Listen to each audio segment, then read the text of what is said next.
Good morning, student. Our today's topic is Kirchhoff's rule or Kirchhoff's laws and its application. तो first of all what is the need of Kirchhoff's rules, हमें ज़रूरत क्या पड़ी इसकी. ठीक है, देखो हम लोग ओहम्स लॉ का यूज़ करके भी पोटेंशियल और करंट फाइंड आउट करते हैं. किरचॉफ्स रूल का यूज़ करके भी हम लोग करंट और पोटेंशियल डिफरेंस ही फाइंड आउट करेंगे. लेकिन ओहम्स लॉ हम लोग यूज़ कर सकते हैं उन सर्किट्स के लिए जो सिंपल होते हैं. ठीक है, लेकिन अगर हमारे पास कॉम्प्लेक्स सर्किट है जिसको हम लोग सिंपल सर्किट में कन्वर्ट नहीं कर सकते हैं, उस केस में हम लोग कौन सा रूल यूज करते हैं? Kirchhoff's rule in order to find the current as well as voltage. ठीक है, तो starts with the first rule of Kirchhoff's. According to this, it states that the sum of all the current entering any point or junction must be equal to sum of all the current leaving that point or junction. और इसको हम लोग second definition भी लिख सकते हैं इसकी. The algebraic sum of all the current meeting at a point in a closed circuit is equal to 0. अब यहाँ पे एक एग्जांपल ली हुई हम लोगों ने. This is a circuit, close circuit में कोई एक जंक्शन हम लोग कंसीडर कर रहे हैं, O junction, and these are the current entering and leaving the circuit. Current I1 and I3 entering the point O और junction, and current I2, I4 and I5 leaving this junction. So according to the rule, the total current entering into the junction is equal to total current leaving the junction. Entering I1 plus I3, ये current enter कर रहे हैं, ठीक है, in the junction. और I2, I4 and I5 ये current क्या कर रहे हैं? Leaving the junction. So total current entering into the junction is equal to total current leaving that junction. That is according to Kirchhoff's first rule. और अगर आपने second definition का use करना है यहाँ पे, तो उसके लिए साइन कन्वेंशन का यूज करना पड़ेगा. So current entering the point taken as positive, जो करंट एंटर कर रहा है जंक्शन पे या पॉइंट पे, that is taken as positive. और जो करंट लीव कर रहा है that is taken as negative. तो अगर सेकंड डेफिनेशन यूज करनी है तो ये साइन कन्वेंशन उसमें यूज करनी पड़ेगी आप लोगों को. तो उसके according I1 plus I3, these are the current that entering into the junction, and I3, I4 and I5 are the current leaving the junction. तो इनके साथ नेगेटिव साइन आएगा और इनके साथ पॉजिटिव साइन आएगा. तो but sum of all these current is equal to 0. That is according to Kirchhoff rule first. अब यहाँ से एक 1 मार्क का क्वेश्चन आता है, इंपॉर्टेंट है कि on which conservation law Kirchhoff's first rule या junction rule is based. So it is based on the conservation of charge. Then Kirchhoff's second law, ये वोल्टेज लॉ भी बोलते हैं इसको, और इसको लूप रूल भी बोलते हैं, क्योंकि ये हमेशा हम लोग एक क्लोज लूप पे ही अप्लाई करते हैं. That's why this is called a loop rule. तो according to this, it states that the algebraic sum of all the voltage, that is the potential difference across all the element, and EMF of all the sources in any closed electrical circuit is 0. That is summation of E. Summation of E मतलब जितने भी EMF होंगे उस close loop में, and delta V जितने भी वहाँ पे रेजिस्टेंस एलिमेंट होंगे और उनके अक्रॉस पोटेंशियल ड्रॉप होगा, that is summation of delta V is equal to 0. इनका सम हमेशा किसके इक्वल होगा? 0 के इक्वल. अब इसके कुछ रूल्स हैं, जैसे यहाँ ऊपर मैंने 2 साइन कन्वेंशन बताया ना, इसमें भी साइन कन्वेंशन लगते हैं. तो देखो, if the resistor traverse with the current then the potential drop across the R is taken as negative. यहाँ पे एक टर्म हम लोगों ने यूज किया, ट्रैवर्स. ठीक है, रेजिस्टर ट्रैवर्स मतलब जिस डायरेक्शन में वो ट्रेवल कर रहा है. यहाँ पे हम लोग ले रहे हैं from A to B. 4 cases है, चारों में हम लोग ले रहे हैं फ्रॉम A टू B. ठीक है, तो since current is traveling from A to B and resistance is also travels from A to B, उस केस में जो potential drop होगा across this resistor R1 that is taken as negative. अगर current और resistor same direction में ले रहे हैं हम लोग, तो potential drop हम लोग क्या लेंगे? नेगेटिव. अगर opposite direction में तो क्या लेंगे? पॉजिटिव. ठीक है, और सेकंड में if source of EMF of cell is traversed from negative to positive, अगर सोर्स ऑफ ईएमएफ हमारा ट्रेवर्स कर रहा है फ्रॉम नेगेटिव टू पॉजिटिव, पहले नेगेटिव टर्मिनल आ रहा है फिर पॉजिटिव टर्मिनल आ रहा है, इस पे से समझ सकते हो आप लोग. वी आर मूविंग फ्रॉम, हमारी जो लूप है that is moving from A to B, और पहले नेगेटिव टर्मिनल आ रहा है फिर पॉजिटिव टर्मिनल आ रहा है. तो उस पे हम लोगों ने क्या लेना है उसको, तब हम लोग इसको लेंगे पॉजिटिव। ठीक है, पहले नेगेटिव टर्मिनल आएगा फिर पॉजिटिव, तो हम लोग क्या लेंगे ईएमएफ पॉजिटिव। और अगर ड्यूरिंग दैट मूवमेंट अगर पहले पॉजिटिव टर्मिनल आ रहा है फिर नेगेटिव टर्मिनल आ रहा है, फिर हम लोग पोटेंशियल डिफरेंस को क्या लेंगे नेगेटिव। तो ये 4 रूल्स हैं जो जब भी आप लोग किरचॉफ सेकंड रूल अप्लाई करोगे तो ये 4 रूल आप लोगों को फॉलो करने पड़ेंगे। वहां पे यहाँ पे एक सिंपल सी एग्जांपल लिया मैंने, ठीक है। और इस एग्जांपल में हम लोगों ने एक लूप कंसीडर किया है, that is A B C and D. There is a cell of EMF E and resistance R1 and R2। Current is flowing from A to B, B to C, C to D and D to A. This is the direction of loop. Now we have to apply the Kirchhoff second rule on this closed loop. So first element is R1. Current is flowing from A to B. Current, resistor and current both are in same direction. It mean to say that यहाँ पे जो potential drop होगा across this resistor that is taken as negative. So that is minus IR1. Same here, B to C, current और resistor same direction में है, तो potential drop across this resistor that is according to Ohm's law V is equal to IR. ठीक है, वो क्या आ जाएगा IR2 that is again taken as negative. Now C to D, यहाँ पे कोई पोटेंशियल ड्रॉप नहीं होगा क्योंकि कोई भी रेजिस्टेंस एलिमेंट नहीं है। देन D to E, यहाँ पे EMF है, सोर्स ऑफ EMF। पहले कौन सा टर्मिनल आ रहा है नेगेटिव, फिर कौन सा टर्मिनल आ रहा है पॉजिटिव, इसका मतलब है ये क्या आएगा पॉजिटिव, सो प्लस E। ठीक है, तो इस वे से हम लोग जो किरचॉफ सेकंड रूल है उसको अप्लाई करते हैं किसी भी क्लोज लूप पे। उसके बाद हम लोगों ने नेक्स्ट करना है अपना व्हीटस्टोन ब्रिज, उसमें और क्लियर हो जाएगा कि कैसे अप्लाई करते हैं। So from this we can calculate EMF और करंट और रेजिस्टेंस। ठीक है, so this is Kirchhoff first rule and second. अब यहाँ से देखो, अगर आपको 2 मार्क्स में सिर्फ इसकी डेफिनेशंस आए तो सिर्फ आपने डेफिनेशंस ही देनी है। जैसे ये किरचॉफ फर्स्ट रूल की डेफिनेशन है और ये किरचॉफ सेकंड रूल की डेफिनेशन है। अगर 3 मार्क्स में आए तो आप लोगों ने साथ में इलस्ट्रेशंस भी देनी है, एग्जांपल्स भी देनी है। ठीक है, 1 मार्क में क्वेश्चन आए तो आप लोगों को मोस्टली 1 मार्क में यही पूछा जाता है कि कौन से कंजर्वेशन लॉ पे बेस्ड है। तो जो किरचॉफ फर्स्ट रूल है that is based on conservation of charge and second rule is based on conservation of energy, लिखा हुआ है यहाँ पे। ठीक है, इसको अच्छी तरह से ध्यान में रखना है। इसके बाद हमारा नेक्स्ट आएगा व्हीटस्टोन ब्रिज। अब व्हीटस्टोन ब्रिज क्या है, very very important topic, mostly 3 marks में आता है पेपर में ये। ठीक है, व्हीटस्टोन ब्रिज क्या है, it is an arrangement of 4 register in the form of a bridge. Bridge की फॉर्म में हम लोग 4 रजिस्टर को क्या करते हैं कंबाइन करते हैं, और 4 रजिस्टर में 1 वेरिएबल रजिस्टर होगा, 1 इज अननोन, और जो अदर 2 रजिस्टर वो क्या होंगे known. So Wheatstone bridge is used to find the unknown resistor in order to other 3 resistor known. 3 resistor हमें पता होंगे और एक रेजिस्टेंस की वैल्यू हम लोग फाइंड आउट करने के लिए व्हीटस्टोन ब्रिज का यूज करते हैं।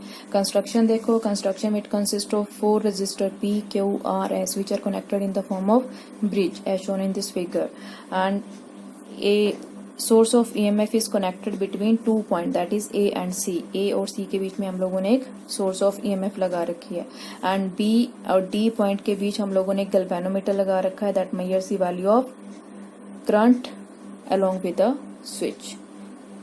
Okay, so this is the construction of this Wheatstone bridge। उसके बाद है इसका प्रिंसिपल। अब प्रिंसिपल ऑफ व्हीटस्टोन ब्रिज के अकॉर्डिंग क्या है, when we close the switch, जैसे हम लोग स्विच को क्लोज करेंगे ऑब्वियसली सर्किट में करंट फ्लो करेगा। ठीक है, अब R यहाँ पे वेरिएबल रेजिस्टर है, S is the resistor which we have to find, unknown resistor. ठीक है, और P और Q नॉन वैल्यूज है। तो जैसे हम लोगों ने स्विच क्लोज किया करंट फ्लो करेगा, galvanometer shows the reflection. Now adjust the value of resistance R, क्योंकि वेरिएबल है, वेरिएबल मतलब हम लोग एडजस्ट कर सकते हैं। इस रेजिस्टेंस की वैल्यू को इस वे से एडजस्ट करना है कि potential at point B and D becomes equal, और जिस टाइम दोनों पॉइंट्स पे पोटेंशियल सेम हो जाएगा then no current will flow through this galvanometer and no deflection will be shown by the galvanometer, and that point is that situation is known as the balanced condition, that condition is known as the balanced condition। ठीक है, उसको बोलते हैं हम लोग balanced condition, and that is the principle of this Wheatstone bridge according to the P over Q is equal to R over S। This is the P over Q is equal to R over S, this is the principle of Wheatstone bridge. ठीक है, उसके बाद इसका proof है। अब इसका proof ध्यान से समझो आप लोग। इसमें फर्स्ट ऑफ ऑल हम लोग कंसीडर करते हैं कंस्ट्रक्शन मैंने बता दी है, प्रिंसिपल मैंने बता दी है, कंस्ट्रक्ट यहाँ पे ऑलरेडी किया हुआ है। सिर्फ देखो let I be the current is flowing from this circuit. So पहली बात यहाँ पे इस पॉइंट पे this is a junction according to Kirchhoff's rule. Junction पे क्या होता है, स्प्लिटिंग होगी करंट की। अगर यहाँ से करंट आई फ्लो कर रहा है so it will be split into arm A B and A D. Okay, so let the current through this arm A B is I2 and here I1। ठीक है, I2 current flow कर रहा है again at point B। IG is current that flows through this galvanometer and here remaining current is I2 minus IG। Okay, यहाँ पे जो current flow कर रहा है दैट इज I1 करंट यहाँ से फ्लो करेगा, इस पॉइंट पे मीट करेगा। IG करंट इस आर्म के थ्रू ट्रेवल कर रहा है और इस पॉइंट पे मीट करेगा। सो हेयर वी हैव ये दोनों करंट एंटर कर रहे हैं और यहाँ से करंट लीव कर रहा है। सो यहाँ पे क्या आ जाएगा, टोटल करंट किसके इक्वल आ जाएगा, ये IG प्लस I1।